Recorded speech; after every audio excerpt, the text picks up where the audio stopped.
Hey folks, how you doing?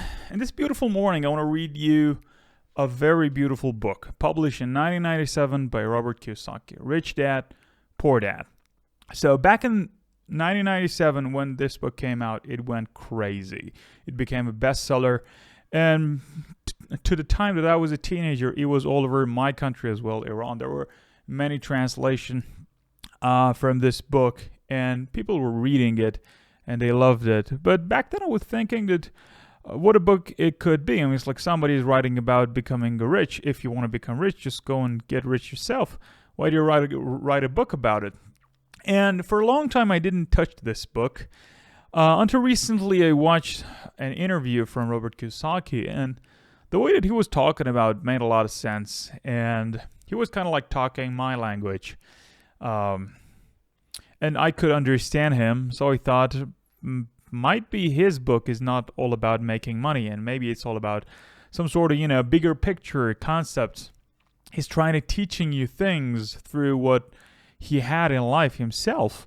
And as soon as I found this book on my friend's desk, I told him that, man, I want to read this book if you don't mind. And he said, totally, why not? Just go and have it and read it. So I have it with me here today. Okay, Rich Dad, Poor Dad by amazing Robert Kiyosaki. So I was reading this book, and the first 34 pages of this book was beautiful. It was one of a kind. It was one of those things that I really liked it, and I thought I can read it for you. I never wanted to do these things on this channel, but this is different. This is 34 pages of a book, which you can just listen to it just like a podcast, because it's a form of podcast. It's a second episode of my podcast. And you can just listen to it and have fun while you're driving or cooking or doing your own work. And you can listen to the first 34 pages of The Rich Dad, Poor Dad by Robert Kiyosaki. It's beautiful. The first 34 pages, it's just absolutely amazing. If I feel that I can read more of it, and I mean, like, I don't know, the next 34 pages is going to be as same interesting as the first one for you audience, I will continue reading it because it's beautiful. So it is how it's get started. So the introduction. Rich Dad, Poor Dad. Having two dads offered me the choice of contrasting point of view, one of a rich man and one of a poor man.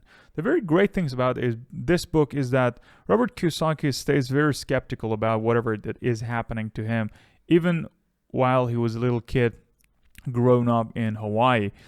And that's actually the perspective that I really liked about this book, that he is not leading you towards anything, but he's just sharing his own experiences, and that made this book really readable for me. Okay, let's go. I had two fathers, a rich one and a poor one. One was highly educated and intelligent. He had a PhD and completed 4 years of undergraduate work in less than 2 years. He then went on to Stanford University, the University of Chicago, the Northwestern University, to do his advanced studies, all on full financial scholarship. The other father never finished the 8th grade. Both men were successful in their careers, working hard all their lives. Both earned substantial incomes, yet one always struggled financially. The other would become one of the richest men in Hawaii. One died leaving tens of millions of dollars to his family, charities, and his church. The other left bills to be paid. Both men were strong, charismatic, and influential. Both men offered me advice, but they did not advise the same thing. Both men believed strongly in education, but did not recommend the same course of study. If I had only one dad, I would have had to accept or reject his advice. Having two dads offered me the choice of contrasting point of view, one of a rich man and one of a poor man. Instead of simply accepting or rejecting one or the other, I found myself thinking more, comparing, and then choosing for myself. The problem was that the rich man was not rich yet, and the poor man was not yet poor. Both were just starting out their careers and both were struggling with money and families. But they had very different point of view about money. For example, one dad would say the love of money is the root of all evil. The other said the lack of money is the root of all evil. As a young boy, having two strong fathers, both influencing me, was difficult. I wanted to be a good son and listen, but the two fathers did not say the same thing. The contrast in their points of view, particularly about money, was so extreme that I grew curious and intrigued. I began to start thinking for a long period of time about what each was saying. Much of a private time was spending reflecting, asking myself questions such as, why does he say that? And then asking the same question about the other dad's statements. It would have been much easier to simply say, yes, he is right, I agree with that, or to simply reject the point of view by saying, the old man doesn't know what he is talking about. Instead, having two dads whom I love forced me to think and ultimately choose a way of thinking for myself. As a process, choosing for myself turned out to be much more valuable in the long run than simply accepting or rejecting a single point of view. One of the reasons that rich gets richer and the poor gets poorer and the middle class struggles in debt is that the subject of money is taught at home, not in a school. Most of us learn about money from our parents. So, what can poor parents tell their kids about money? They simply say, stay in school and study hard. The child might graduate with excellent grades, but with a poor personal financial program and mindset. Sadly, money is not taught in schools. Schools focus on scholastic and professional skills, but not on financial skills. This explains how smart bankers, doctors, and accountants who earn excellent grades may struggle financially all of their lives. Our staggering national debt is due to a large part of highly educated politicians and government officials making financial decisions with little or no training in the subject of money. Today, I often wonder what will soon happen when we have millions of people who need financial and medical assistance. They will be dependent upon their families or the government for financial supports. What will happen when Medicare and Social Security run out of money? How will a nation survive if teaching children about money continues to be left to parents, most of whom will be or already are poor? Because I had two influential fathers, I learned from both of them. And I had to think about each dad's advice, and in doing so, I gained valuable insight into the power of effect of one's thoughts on one's life. For example, one dad had a habit of saying, I can't afford it. The other dad forbade those words to be used. He insisted I ask, how can I afford it? One is a statement and the other is a question. It's a very important one. I mean, like in general, if you think about it, when you're going for questions, it's going to just open up your mind. And when you go for a statement, you think somebody, the authority, is going to be upon you and it's going to just shut you down. And that's not very good. I felt it in my life anyway. One less off the hook and the other forces you to think. My soon-to-be rich dad would explain that by automatically saying the word, I can't afford it, your brain stops working. By asking the question, how can I afford it, your brain is put to work. He did not mean that you should buy everything you want. He was financially about exercising your mind, the most powerful computer in the world. He'd say, my brain gets stronger every day because I exercise it. The stronger it gets, the more money I can make. He believed that automatically saying I can't afford it was a sign of mental laziness.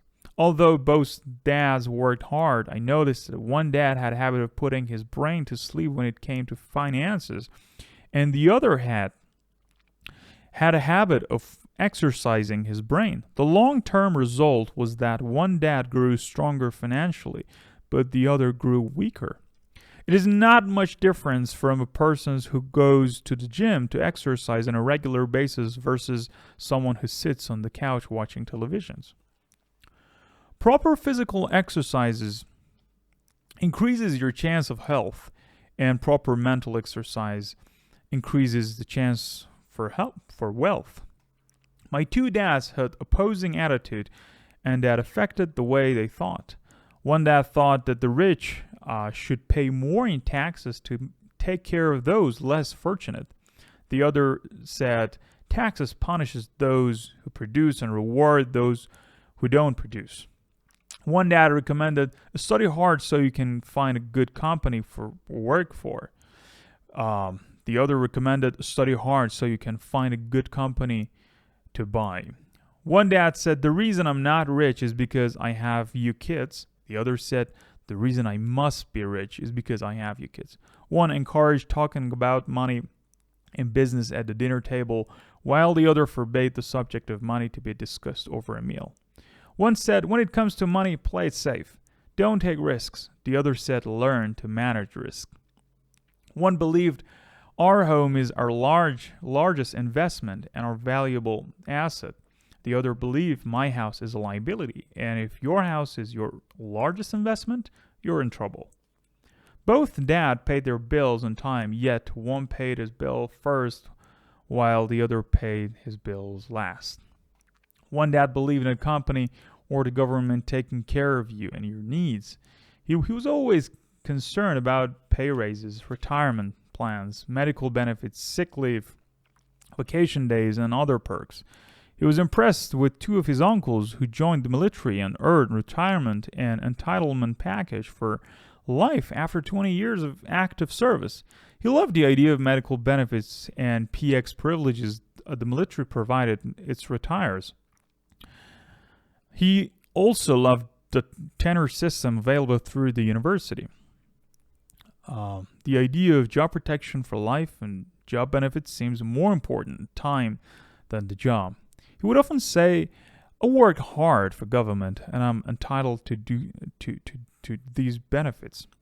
The other believed in total financial self-reliance. He spoke out against the entitlement mentality and how it created weak and financially needy people. He was empathic about being financially competent. One dad struggled to save a few dollars, the other created investments. One dad taught me how to write an impressive resume so I could find a job.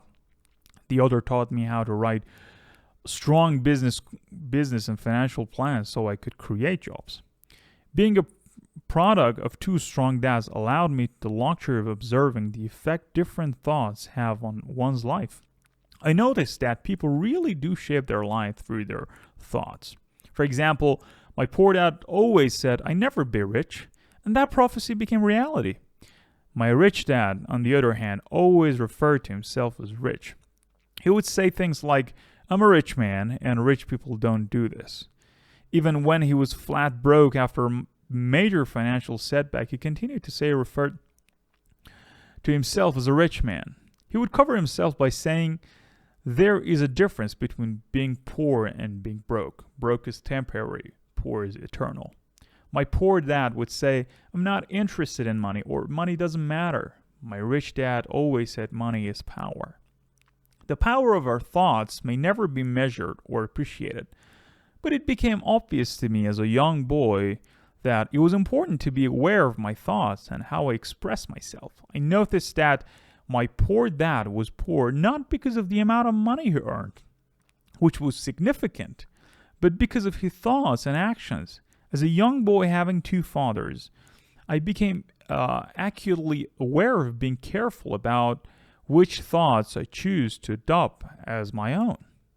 Should I listen to my rich dad or to my poor dad?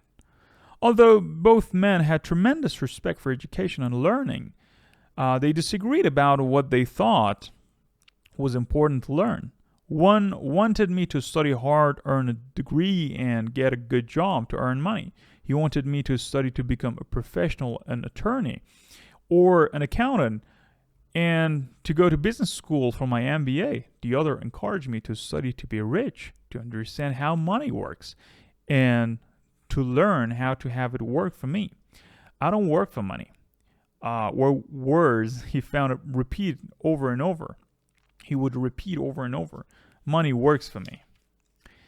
At the age of 9, I decided to listen and learn from my rich dad about money.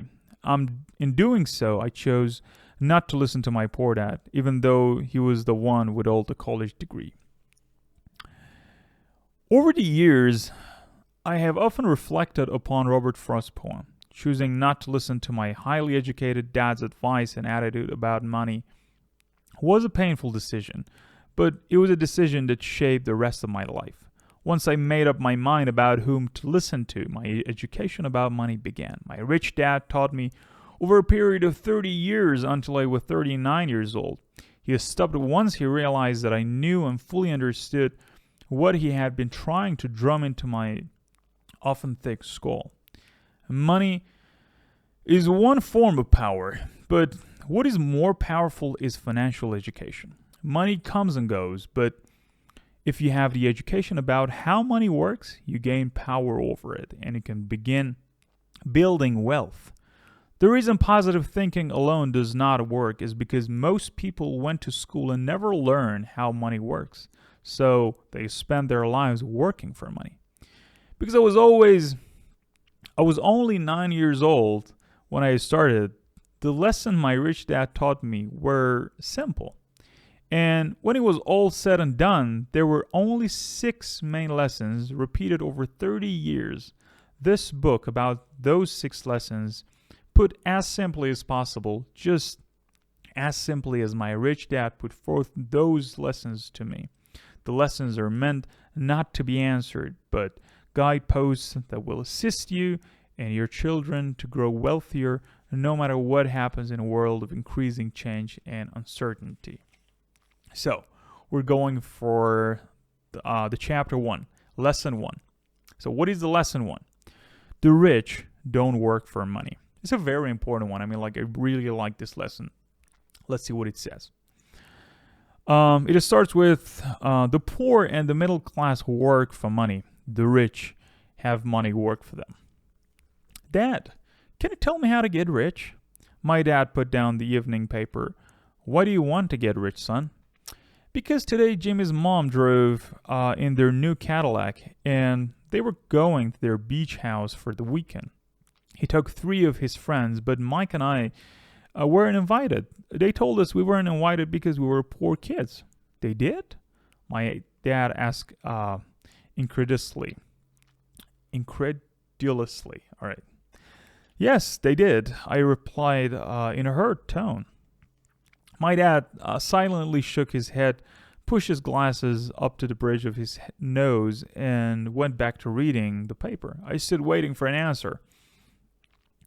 The year was 1956. I was 9 years old. By some twist of fate, I attended the same public school where the rich kids sent their kids.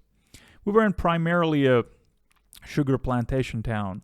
The manager of the plantation and the other affluent people, such as doctors, business owners, and bankers, sent their children to this elementary school. After grade 6, their children were generally sent off to private schools. Because my family lived on one side of the street, I went to this school. Had I lived on the other side of the street, I would have gone to a different school with kids from families more like mine. After grade 6, these kids and I would go on to the public intermediate and high school. There was no private school for them or for me. My dad finally put down the paper. I could tell he was thinking. Well, son, he began slowly, if you want to be rich, you have to learn to make money. How do I make money? I asked. Well, use your head, son, he said, smiling. Even then I knew that really meant, that's all I'm going to tell you, or I don't know the answer, so don't embarrass me. A partner is formed. The next morning I told my best friend Mike what my dad had said.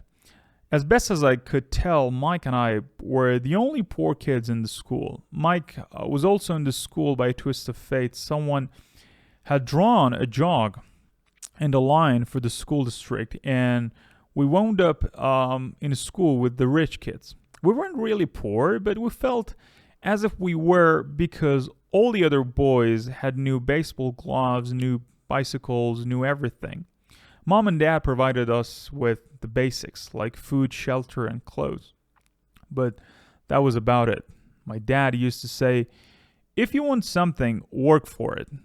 We wanted things, but there were not much work available for 9-year-old boys. So, what do we do to make money? Mike asked. I don't know, I said. But do you want to be my partner? He agreed. And so, that Saturday morning, Mike became my first business partner. We spent all morning coming up with ideas on how to make money. Occasionally, we talked about all the cool guys at Jimmy's beach house having fun. It hurt a little bit, but that hurt was good because it inspired us to keep thinking of a way to make money. Finally, that afternoon, a bolt of lightning struck. It was an idea Mike got from a science book he had read. Excitedly, we shook hands, and the partnership now had a business. For the next several weeks, Mike and I ran around our neighborhood knocking on doors and asking our neighbors if they would save their toothpaste tubes for us. With puzzled look, most adults concerned with a smile. Consented with a smile. Some asked us what we were doing, to which we replied, we can't tell, it's a business secret. My mom grew distressed, and the weeks wore on. We had selected a site next to her washing machine as the place we would stockpile our raw material in a brown cardboard box that at one time held catsup bottles. Our little pile of used toothpaste tubes began to grow. Finally, my mom put her foot down at the sight of her neighbor's messy, crumbled used toothpaste tubes had gotten to her. What are you doing, boys? She asked. And I don't want to hear again that it's a business secret. Do something with this mess or I'm going to throw it out. Like, classic mommy stuffs. Mike and I pleaded and begged, explained that we would soon have enough that we would begin production. We informed her that we were waiting on a couple of neighbors to finish their toothpaste so we could have their tubes. Mom granted us a week extension. The date to begin production was moved up, and the pressure was on. My first partnership was already began, threatened with an eviction notice by my own mom. It became Mike's job to tell the neighbors to quickly use up their toothpaste, saying their dentist wanted them to brush more often anyway. I began to put together the production line. One day, my dad drove up with a friend to see 2 9-year-old boys in the driveway with a production line operating at full speed. There was fine white powder everywhere. On a long table were small milk cartons from school, and our family hibachi grill was glowing with red-hot coals and maximum heat. Dad walked up cautiously, having to park the car at the base of the driveway since the production line blocked the carport. As he and his friend got closer, they saw a steel pot sitting on top of a coal in which the toothpaste tubes were being melted down. In those days, toothpaste did not come in plastic tubes. The tubes were made of lead, so once the paint was burned off, the tubes were dropped in the small steel pot. They melted until they became liquid. And with my mom's pot holder, we poured the lead through a small hole in the top of a milk cartoon. The milk cartoons were filled with plaster of Paris. White powder was everywhere in my haste. I had knocked the bag over, and the entire area looked like it had been lit by a snowstorm. The milk cartoons were the outer containers for plaster of Paris molds. My dad and his friend watched as we carefully poured the molten lead through a small hole in the top of the plaster of Paris tube. Careful, my dad said. I nodded without looking up. Finally, once the pouring was through, I put the steel pot down and smiled at my dad. What are you boys doing? He said with a cautious smile. We're doing what you told me to do. We're going to be rich, I said. Yup. said Mike, grinning and nodding his head. We're partners. And what is in those plaster molds? My dad asked. Which? I said, this should be a good batch. With a small hammer, I tapped at the steel that divided the cube in half. Cautiously, I pulled out the top half of the plaster mold, and lead nickel fell out.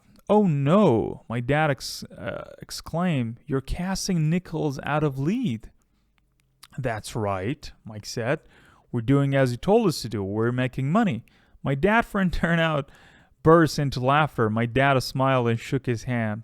Along with a fire and a box of spent toothpaste tubes in front of him were two little boys covered with white dust smiling from ear to ear. He asked us to put everything down and sit with him in front of a step of our house. With a smile, he gently explained what the word counterfeiting meant. Our dreams were dashed. You mean this is illegal? Asked Mike in quivering voice. Let them go, my dad's friend said. They might be developing a natural talent. My dad glared at him. Yes, it is illegal. My dad said gently, boys, but you boys have shown great creativity and original thought. Keep going. I'm really proud of you. Disappointed. Mike and I sat in silence for about 20 minutes before we began cleaning up our mess. The business were over on opening days. Sweeping the powder up, I looked at Mike and said, I guess Jimmy and his friends are rich.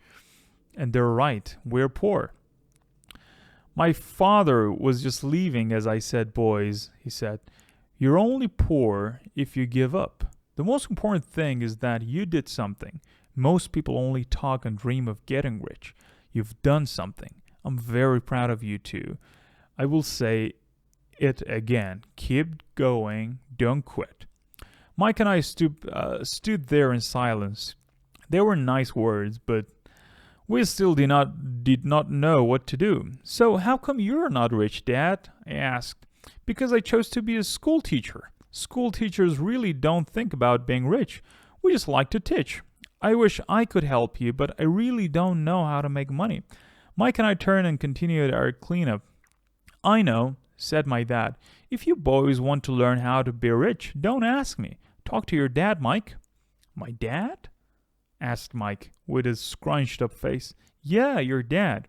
Repeated my dad with a smile. Your dad and I have the same banker, and he raves about your father's. He told me several times that your father is brilliant when it comes to money making. My dad? Mike asked again in disbelief. Then how come we don't have a nice car and a nice house like the rich kids at school? A nice car and a nice house doesn't necessarily mean you're rich or you know how to make money. My dad replied. Jimmy's dad worked for the sugar plantation. He is not much different from me. He works for a company and I work for the government. The company buys the car for him. The sugar company is in financial trouble, and Jimmy's dad may soon have nothing. Your dad is different, Mike. He seems to be building an empire, and I suspect in a few years he will be a very rich man. With that, Mike and I got excited again. With new vigor, we began cleaning up the mess caused by our new defunct first business. As we were cleaning, we made plans for how and when to talk to Mike's dad. The problem was that Mike's dad worked long hours and often did not come to house until late. His father owned warehouses, a construction company, a chain of stores, and 3 restaurants. It was the restaurants that kept him out late. Mike caught the bus home after we had finished cleaning up. He was going to talk to his dad when he got home that night and ask him if he would teach us how to become rich. Mike promised to call as soon as he had talked to his dad, even if it's late. The phone rang at 8:30 p.m. Okay, I said, next Saturday. I put the phone down. Mike's dad had agreed to meet with us. On Saturday, I cut the 7:30 a.m. bus to the poor side of a town. The lessons begin. Mike and I met his dad that morning at 8 o'clock. He was already busy. Having been at work for more than an hour, his construction supervisor was just leaving in his pickup truck as I walked up to his simple, small, and tidy home. Mike met me at the door. Dad's on the phone, and he said to wait to back porch, Mike said as he opened the door. The old wooden floor creaked and I stepped across the threshold of the aging house. There was a cheap mat just inside the door. The mat was there to hide the years of wear from countless footsteps that the floor had supported. Although clean, it needed to be replaced. I felt claustrophobic as I entered the narrow living room that was filled with old, musty, overstuffed furniture that today would be collections item. Sitting on the couch were two women, both a little older than my mom. Across from the women sat a man in worksman cloth. He wore khaki slacks and a khaki shirts, neatly pressed out but without starch, and polished work boots. I'm not really good at reading this book, I think. He was about 10 years older than my dad. They smiled, and Mike and I walked past them toward the back porch. I smiled back shyly. Who are those people? I asked. Oh, they were from my dad. The old man runs his warehouses, and the other women are the manager of the restaurants. And as you arrive, you see the construction supervisor who is working on a road project about 50 miles from here. His other supervisor who is building a track of houses left before you got here. Does this go on all the time? I asked. Not always, but quite often, said Mike, smiling as he pulled up a chair to sit down next to me. I asked my dad if he would teach us to make money, Mike said. Oh, and what did he say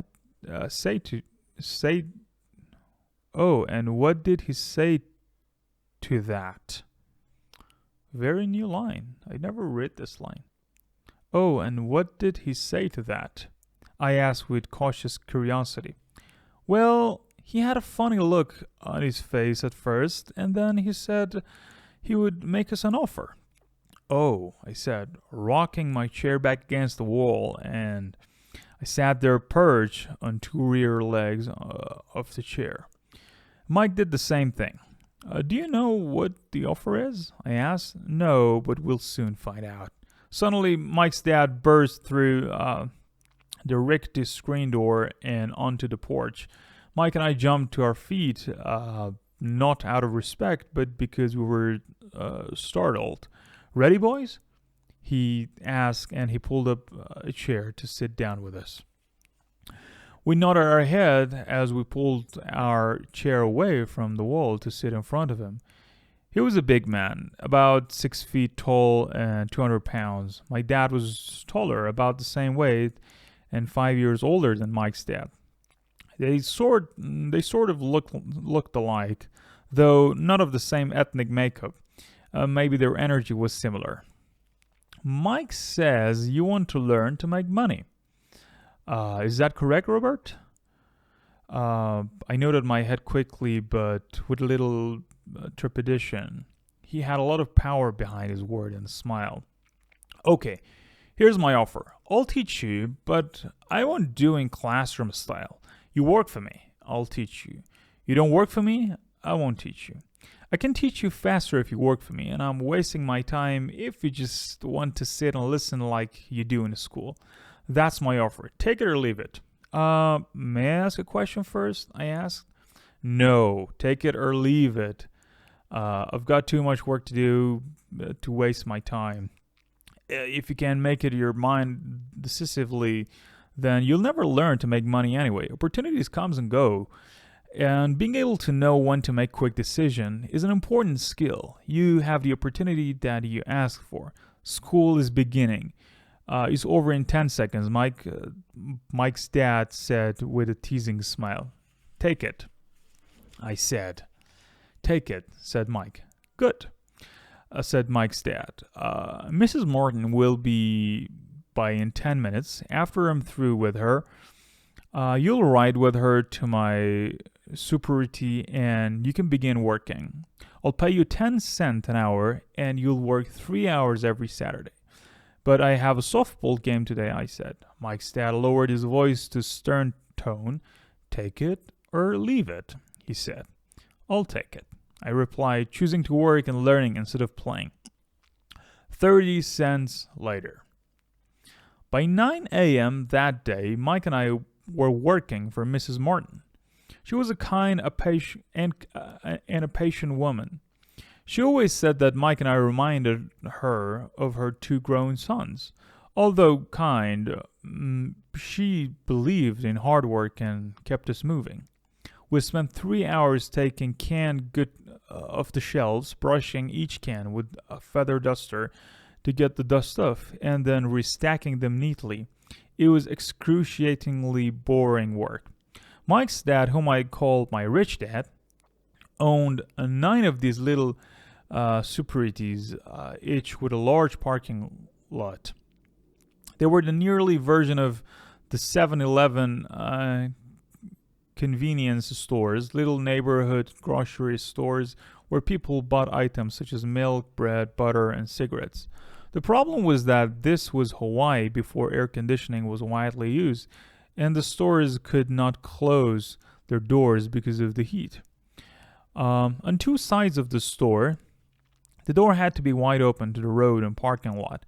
Every time a car drove by or pulled into a parking lot, dust would swirl and settle in the store. We knew we had a job as long as there was no air conditioning. For 3 weeks, Mike and I reported to Mrs. Martin and worked our 3 hours. By noon, our work was over, and she'd drop 3 little dimes in each of our hands. Now, even at the age of 9, in the middle of 50s, 30 cents was not too exciting. Comic books cost 10 cents back then, so I usually spent my money on comic books and went home. By Wednesday, for the 4th week, I was ready to quit. I had agreed to work only because I wanted to learn to make money from Mike's dad, and now I was a slave for 10 cents an hour. On top of that, I had not seen Mike's dad since that first Saturday. I'm quitting, I told Mike at lunchtime. School was boring, and now I did not have my Saturdays to look forward to. But it was the 30 cents that really got me. This time Mike smiled. What are you laughing at? I asked with anger and frustration. Dad said this would happen. He said to meet with him when you were ready to quit. What? I said indignantly. I don't know that word. He's been waiting for me to get fed up? Sort of, Mike said. That's kind of different. He doesn't teach like your dad. Your mom and dad lecture a lot, and my dad is quiet, a man of few words. You just wait till this Saturday. I'll tell him you're ready. You meant to have been set up? No, not really, but maybe. That will explain on Saturday. Waiting in line on Saturday. I was ready to face Mike's dad. Even my real dad was angry with him. My real dad, the one that I called the poor one, thought that my rich dad was violating child labor laws and should be investigated. My educated poor dad told me to demand what I deserve, at least 25 cents an hour. My poor dad told me that if I did not get a raise, I was to quit immediately. You won't need that damn job anyway, said my poor dad with indignation. At 8 o'clock Saturday morning, I walked through the door of Mike's house when Mike's dad opened it. Take a seat and wait in line, he said, and I entered. He turned and disappeared into his little office next to a bedroom. I looked around the room and didn't see Mike anywhere. Feeling awkward, I cautiously sat down next to the same two women who were there 4 weeks earlier. They smiled and slid down the couch to make room for me. 45 minutes went by, and I was steaming. The two women had met with him and left 30 minutes earlier. An older gentleman was in there for 20 minutes and was also gone. The house was empty, and here I sat in musty, dark living room on a beautiful sunny Hawaiian day, waiting to talk to a cheapskate who exploited children. I could hear him rustling around the office, talking on the phone and ignoring me. I was ready to walk out, but for some reason I stayed. Finally, 15 minutes later, at exactly 9 o'clock, Rich Dad walked out of his office, said nothing, and signaled with his hand for me to enter. I understand you want a raise, or you're going to quit, Rich Dad said as he swilled in his office chair. Well, you're not keeping your end of the bargain, I blurted out, nearly in tears. I was really frightening for me to confront a grown-up. You said that you would teach me if I work for you. Well, I work for you. I've worked hard. I've given my baseball game to work for you.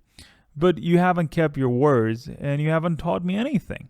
You're a crook like everyone in the town think you are. You're greedy.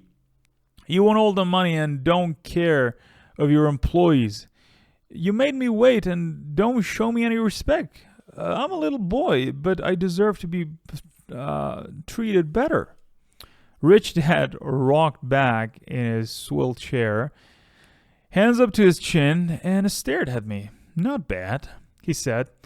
In less than a month, you sound like most of my employees. What? I asked, not understanding what he was saying. I continued with my grievance. I thought you were going to keep your end of the bargain and teach me. And said you want to torture me. That's cruel. That's really cruel. I am teaching you, Rich Dad said quietly. What have you taught me? Nothing, I said angrily. You haven't even talked to me once since I agreed to work for peanuts. 10 cents an hour, huh? I should notify the government about you. We have child labor law. You know, my dad works for the government, you know. Wow, said Rich Dad. And now you sound just like most of the people who used to work for me.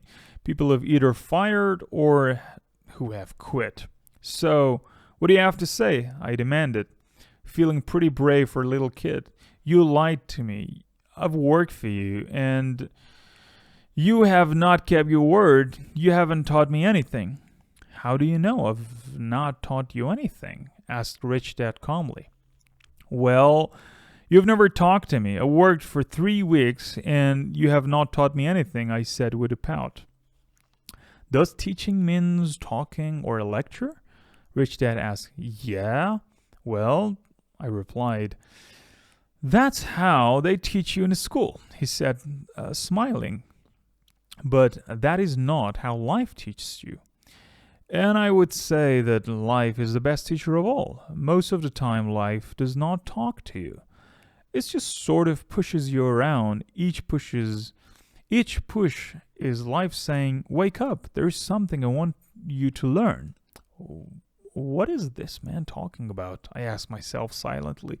Life pushing me around? Was life talking to me? Now I knew I had to quit my job. I was talking to someone who needed to be locked up. If you learn life lessons, you will do well. If not, life will just continue to push you around. People do two things. Some just let life push them around. Others get angry and push back. But they push back against their boss or their job or their husband or wife. They do not know it's life that's pushing. I had no idea what he was talking about. Life pushes all of us around. Some people give up and the other fight.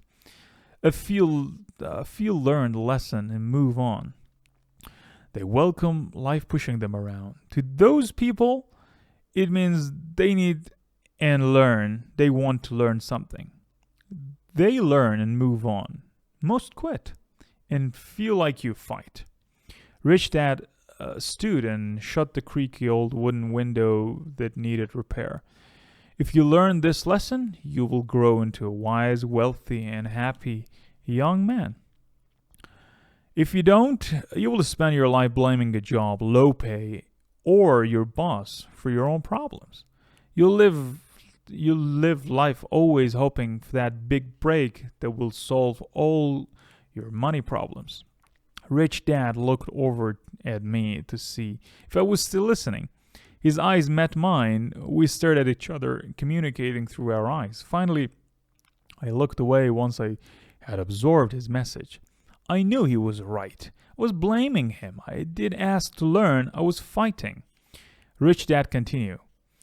Or, if you're kind of a person who has no guts, you just give up every time life pushes you. If you're that kind of a person, you'll live all your life playing it safe. Doing the right things, saying yourself some even that never happens. Then you die a boring old man. You'll have lots of friends who really like you because you were such a nice, hardworking guy. But the truth is that you let life push you into submission. Deep down, you were terrified of taking risks. You really wanted to win, but the fear of losing was greater than the excitement of winning. Deep inside, you and only you will know you didn't go for it. You choose to play it safe. Our eyes met again. You've been pushing me around? I asked. Some people might say that, smiled Rich Dad. I would say that I just gave you a taste of life. What taste of life? I asked, still angry, but now curious and ready to learn.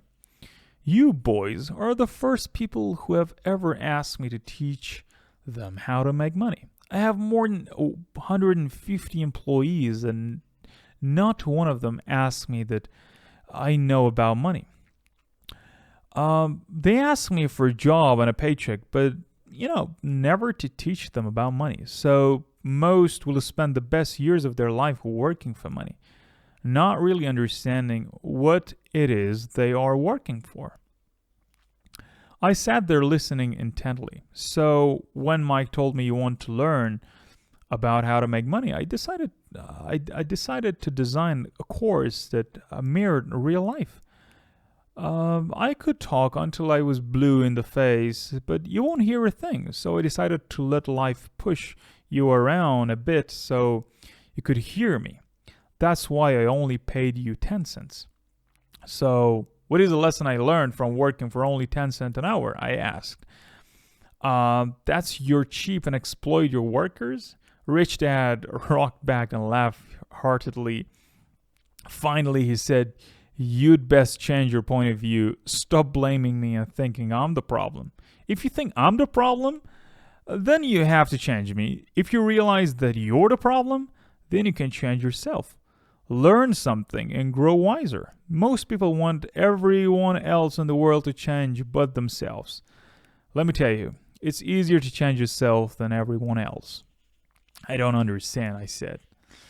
Don't blame me for your problems, Rich Dad said, growing impatient. But you only pay me 10 cents. So, what are you learning? Rich Dad asked, smiling. That you're cheap, I said with a sly grin. See? You think I'm the problem, said Rich Dad. But you are.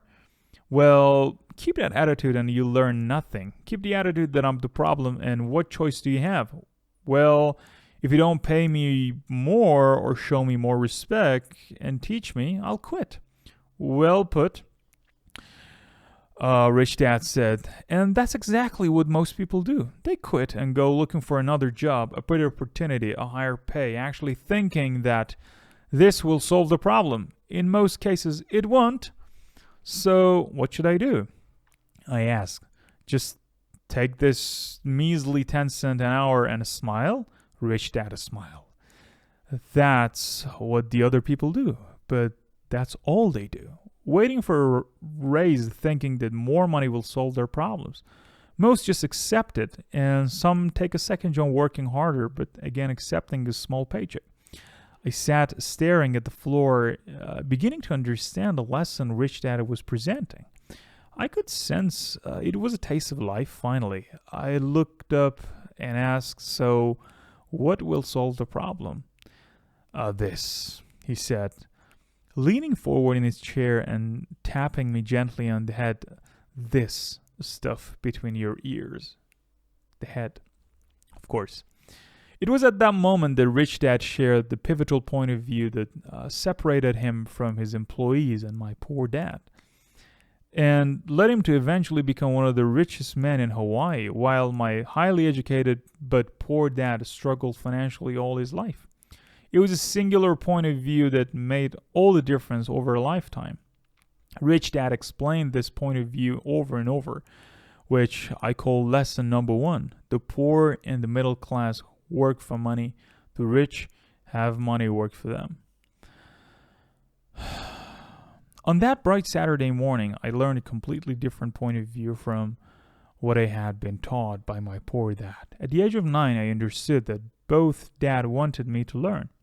Both dad encouraged me to study, but not the same thing. My highly educated dad recommended that I do what he said. "Son, I want you to study hard, get good grades so you can find a safe, secure job with a big company, and make sure it has excellent benefits." My rich dad wanted me to learn how money works so I could make it work for me. These lessons I would learn through life with his guidance, not because of a classroom. My rich dad continued my first lesson. "I'm glad you got angry about working for 10 cents an hour. If you haven't got angry and had simply accepted it, I would have to tell you that I cannot teach you anything. You see, true learning takes energy, passion, and burning desires.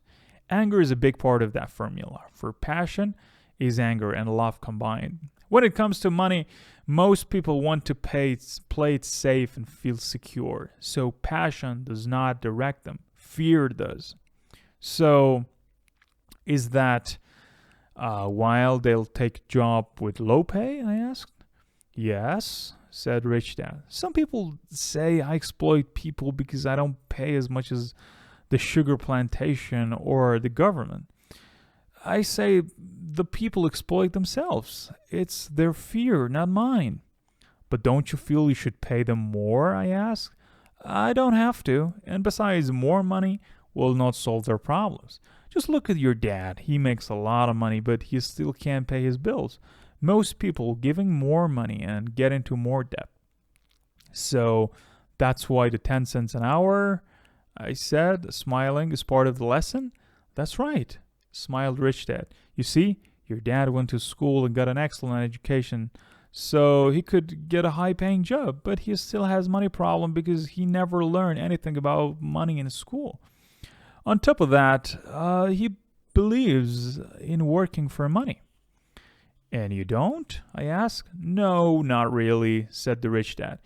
"If you want to learn to work for money, then stay in school. This is a great place to learn to do that. But if you want to learn how to have money work for you, then I will teach you that, but only if you want to learn."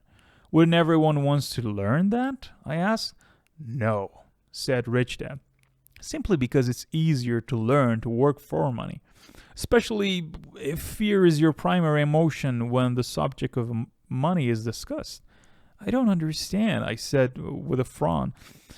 Don't worry about that for now. Just know that it's fear that keeps most people working at a job. The fear of not paying their bills, the fear of being fired, the fear of not having enough money, and the fear of starting over. That's the price of studying to learn a profession or trade and then working for money. Most people become a slave to money and then get angry at their boss. Learning to have money work for you is a completely different course of study, right? I asked. Absolutely. Rich Dad answered, absolutely. We sat in silence on that beautiful Hawaiian Saturday morning. My friend had just started their little league baseball game, but for some reason I was now thankful of I had decided to work for 10 cents an hour. I sensed that I was about to learn something my friends wouldn't learn in school. Ready to learn? Asked Rich Dad. Absolutely, I said with a grind. So that was the first 33 page of The Poor Dad and Rich Dad by beautiful Robert Kiyosaki. If you just stayed with me and listened to that, I have to say, I think mainly he explained everything you need to know in those last pages. I mean, like the very last pages, the time that he actually talks with his rich dad is everything that you need to know in life. So it's a very simple concept, huh? You work for money, but you should let the money work for you. I mean, like it's very easy to say, but it's very hard to implement. It's because of your mindset. Like being afraid of getting fired and not be able to just buy yourself a meal or paying the bills. Yeah, these things are scary, but if you don't start to just go for that, and if you don't start to actually get into that mindset, you will never be able to do it. And yes, fear is the biggest problem and is the biggest enemy of you in life, that you just get stuck in one point and not be able to just move forward. But you have to overcome that. Otherwise, life is going to be so hard. I really liked it. I have to thank Robert Kiyosaki for writing such a thing, and it was beautiful. The first 33 page of this book was fantastic. I really liked it, and I'm going to just finish this book as soon as possible and see more lessons in there. I just really curious at what he has offered next. But that 33 page was all enough for me. It was like a eye-opening moment that yes, it's all about you. I mean, like the rich dad just said that beautifully, that if you think I'm the problem and if you want to change me, I'm saying that's never going to happen. But if you think you're the problem and you want to change yourself, that's where it all starts. So I hope you had fun. I mean, like if you listen to this, thank you so much. If you just finished listening this 34 page, 33 page. And if you have any problem in regard of understanding what's going on, and if you have any question, just leave it in the comment below. I will definitely answer them, and we can discuss about this beautiful concept of rich dad and poor dad. It was fantastic. And I have to thank my friend for buying this book and giving it to me to see what's going on, and I found it beautiful. Have a good day. Love you all, and see you later.